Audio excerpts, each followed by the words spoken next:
A'udzubillahi minasyaitonirrajim. Bismillahirrahmanirrahim. Alhamdulillahirabbil alamin wa bihi nasta'in. Wassalatu wassalamu ala asyrafil mursalin wa ala alihi wa sahbihi ajma'in. Assalamualaikum warahmatullahi wabarakatuh. Alhamdulillah kita bertemu sekali lagi pada hari ini dalam siri Balighu Anni Walau Ayah. InsyaAllah hari ini saya akan sambung tadabbur surah As-Sajdah ayat yang ketiga. Okay. Firman Allah Subhanahu Wa Taala dalam ayat yang ketiga, Auzubillahi minasyaitonirrajim. Am yaqulu naftarah bal huwal haqqu min rabbika litunzira qauman ma atahum min nadhirin min qablika la'allahum yahtadun. Sebagaimana yang telah kita sedia maklum dalam ayat yang kedua sebelum ini, Allah Subhanahu Wa Taala menegaskan bahawa Quran ini turunnya daripada Allah Subhanahu Wa Taala Rabbil Alamin, ya, tanzilul kitab la raiba fih mir rabbil alamin. Allah dah tegaskan Quran ini diturunkan daripada Tuhan Rabbil Alamin yang tidak ada keraguan langsung tentangnya dari apa sudut sekalipun. Jadi tiba-tiba mereka mempersoalkan kebenaran kitab ini. Itu soalan tu, am yaqulu naftara. Adakah mereka berkata iftarah? Muhammad ini mereka-reka. Jadi satu soalan yang memang tak munasabah langsung.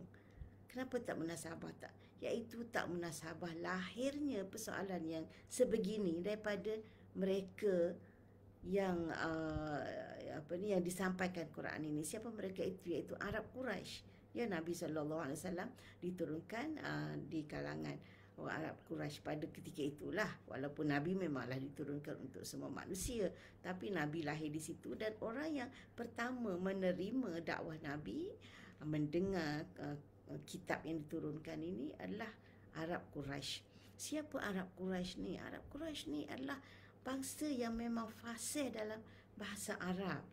Dan mereka memang terkenal, ramai di kalangan mereka yang sastrawan, ya, penyair. Malah mereka memang ada acara khas setiap tahun, acara dipanggil mempamerkan hasil karya yang hebat-hebat. Dan hasil karya yang hebat tu mereka gantung di Kaabah, ya, mereka panggil mu'allaqat. Jadi mereka sangat kenal hasil yang bagus, yang tak bagus. Jadi macam mana mereka tak boleh nak bezakan antara kalam manusia, tulisan manusia dengan kalam Allah Subhanahu Wa Taala. Jadi satu persoalan yang tak logik lah lahir daripada mereka. Sebab itu Allah kata ini dengan soalan inkari ataupun istingkari. Am yaqulu naftara. Adakah mereka patut kata Muhammad yang mereka cipta kitab ni? Memang tak logik langsung. Itulah, ya.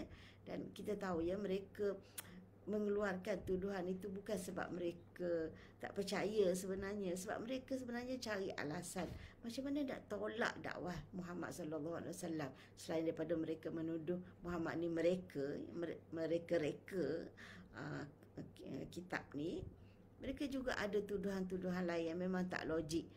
Contohnya mereka kata Muhammad ni gila, Muhammad ni kena rasuk, Muhammad ni penyair, Muhammad ni tukang sihir. Semuanya itu adalah tuduhan-tuduhan yang tak masuk akal dan tak langsung dapat diterima. Tapi itulah yang manusia, bila mereka tak nak tu, mereka cuba cari alasan walaupun zahirnya sangat tak logik. Jadi menjawab tuduhan itu, Allah tegaskan lagi, bahkan dia tidak seperti apa yang mereka reka tu, ataupun mereka tuduh tu. Bal wal haqq, bahkan dia adalah kebenaran. Maknanya kita ingatlah kebenaran. Kalau ayat yang kedua dia sebut la raiba fi, tidak ada keraguan. Jadi yang ni sekali lagi ditegaskan, dia adalah kebenaran, satu-satunya kebenaran yang maha benar daripada Tuhan yang sebenar-benarnya. Bal wal haqqu mir rabbik, daripada Tuhanmu. Jadi tengok di sini, ya, Allah gunakan mir rabbika, daripada Tuhanmu, iaitu Nabi Muhammad sallallahu alaihi wasallam, sebagai satu penghormatan kepada baginda. Sebab orang dok tuduh dia duk tuduh dia bohong, duk tuduh dia mereka, duk tuduh dia cakap tak benar dan sebagainya. Jadi maknanya nak menyejukkan hatinya, jangan hiraukan segala tuduhan itu. Bahkan Quran ini sebenar-benarnya daripada Tuhanmu Muhammad. Tuhanmu. Jadi memang Allah boleh saja nak kata Mirabbil Alamin lagi kan. Ataupun boleh juga Allah nak kata daripada Tuhan mereka ataupun Tuhan manusia. Tapi Allah memilih di sini perkataan Mirabbika, daripada Tuhanmu. Maknanya supaya Nabi Muhammad SAW rasa lebih dekat dengan Allah dan lebih rasa terhibur. Yang turunkan Quran ni Tuhan aku. Macam tu Mir rabbika litunzira qauman ma atahum min nadhir, litunzira qauman ma atahum min nadhirin min qablika la'allahum yahtadun. Maknanya untuk memberi inzar kepada kaum yang tidak pernah turun orang memberi peringatan kepada mereka sebelum ni, iaitu orang Arab. Maknanya tidak diketahui bahawa ada Nabi yang diutus kepada bangsa Arab sebelum Nabi SAW, selain daripada bapa dia iaitu Nabi Ismail AS. Jadi selepas Nabi Ismail, maknanya berlaku senggang waktu yang lama di mana tidak ada Rasul yang diutus untuk memberi inzar. Jadi Quran ini diturunkan untuk memberi inzar kepada mereka, la'allahum yahtadun, mudah-mudahan mereka mendapat hidayah. Jadi kenapa digunakan inzar saja di sini, bukan selalu kan basyira wa nazira, berita gembira dan berita yang menakutkan ataupun ancaman yang menakutkan. Tapi kenapa di sini disebut litunzira, untuk supaya kamu memberi inzar, memberi amaran, memberi khabar yang menggerunkan kepada mereka. Tak sebut untuk memberi berita gembira. Sebab apa? Sebab mereka berada di jurang kehancuran. Jurang kehancuran sebab kesesatannya terlalu teruk dengan semua berhalanya, kebejatan sosialnya, ekonominya, penindasannya. Memang kacau bilau betul-betul keadaan umat Arab ketika itu. Jadi perkara pertama yang sesuai untuk mereka ialah memberi amaran. Kan macam kita kata rumah nak terbakar kan.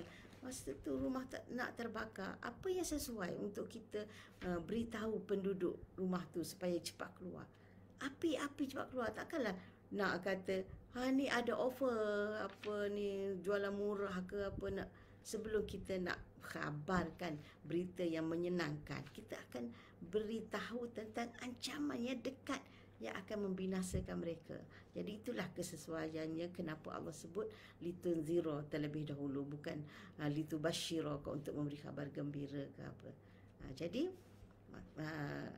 maknanya di sini kita tengok bagaimana susahnya Nabi SAW dalam usaha nak menyampaikan Al-Quran ini, walaupun kepada kaum sendiri yang faham bahasa Arab tu. Bayangkan cabaran kalau kita nak sampaikan kepada kaum kita yang tak tahu bahasa Arab ni, adakah lagi senang? Kan, bayangkanlah sendiri Jadi itulah tanggungjawab kita. Sahutlah pesanan Nabi SAW, balighu anni walau ayah. Sama-sama kita berusaha untuk menyampaikan kitab suci ini, risalah yang terkandung dalam kitab suci ini kepada seramai mungkin orang yang kita dapat sampaikan. Sila share kepada mana-mana pihak yang jika baik apa yang disampaikan ini, silalah share dan sebar-sebarkan. Moga-moga kita sama-sama meraih ganjaran daripada Allah SWT dan menjadi hujah di hadapan Allah bahawa kita telah berusaha menyampaikan, insya-Allah. Sekian dulu untuk kali ini. Berjumpa lagi di sidi akan datang. Balighu anni walau ayah. Wassalamualaikum warahmatullahi wabarakatuh.